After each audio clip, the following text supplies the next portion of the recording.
Good day, everyone. I'm Frank Halia from the Department of Public Administration. And today, I will present to you the history of chess, as well as its basic rules, setup, and movement.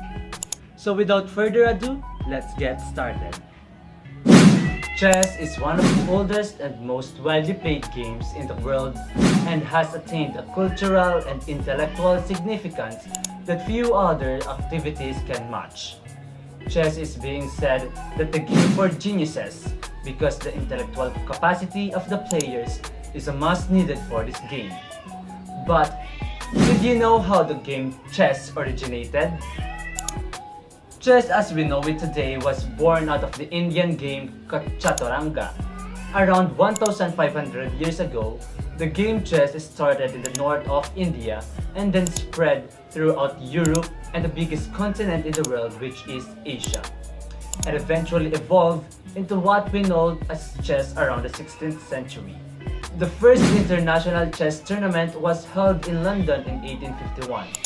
This led to the development of modern timekeeping, speed chess variations, and sealed moves.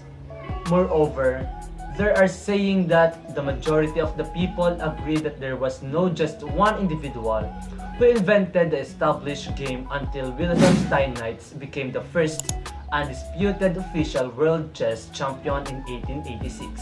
He first exemplified the aggressive, highly romantic style of the period, but later developed and theorized the positional style of play that would come to dominate in the 20th century. In chess, the square checkered board of 8 rows and columns is divided into 2 sides so that every player places their chess pieces on squares closest to them.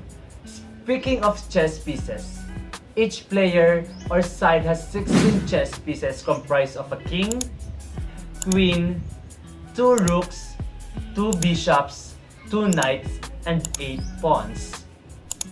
The king is the most important chess piece where it stands in the middle. The king is not a very powerful piece as it can only move or capture one square in any direction.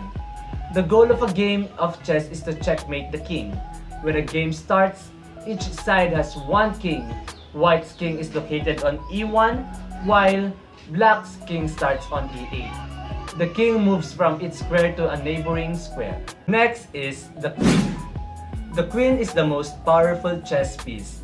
When a game begins, each side starts with one queen. The white queen is located on d1 while the black queen is located on d8. The queen is considered a major piece and is worth 9 points. It can move as many squares as it likes, left or right horizontally, or as many squares as it likes, up or down vertically.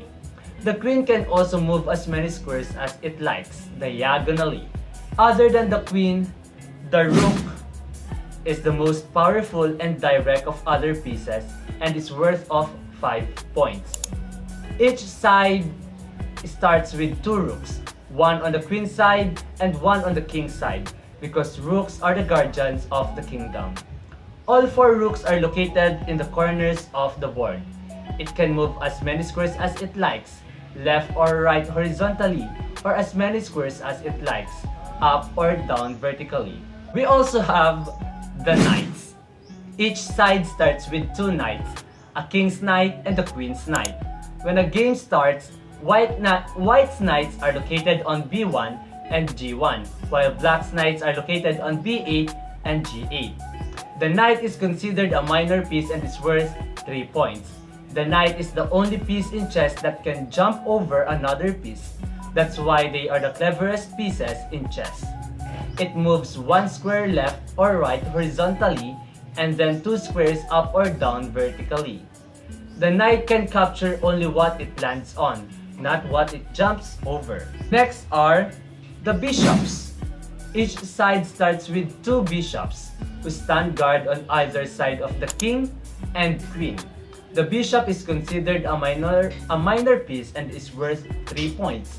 A bishop can move diagonally as many squares as it likes, as long as it is not blocked by its own pieces or an occupied square.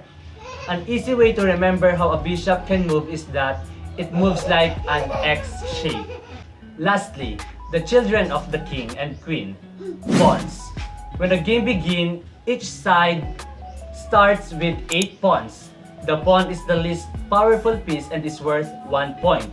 If it is a pawn's first move, it can move forward 1 or 2 squares. If a pawn has already moved, then it can move forward just 1 square at a time. It attacks or captures each square diagonally to the left or right, and they aren't allowed to move backwards. In this part, we will talk about the basic rules of chess. We firstly have check. Check is a chess situation where a player's king is threatened directly by another player's piece. Next is the getting out of check.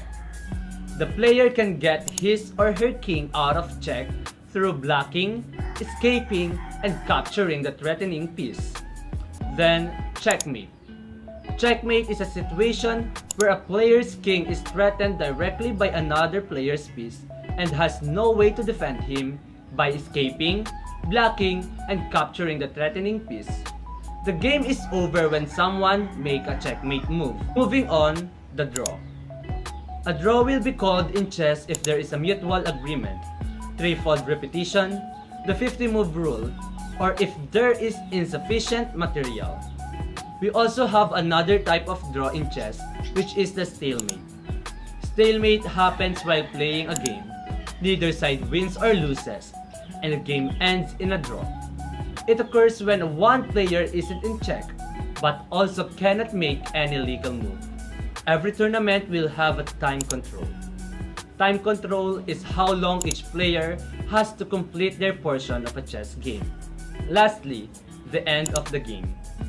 As I said earlier, one of the most common ways to end a chess game is by checkmate.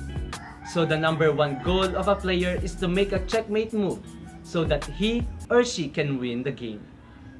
As said by Mr. Garry Kasparov, chess helps you to concentrate, improve your logic. It teaches you to play by the rules and take responsibility for your actions. How to problem solve in an uncertain environment.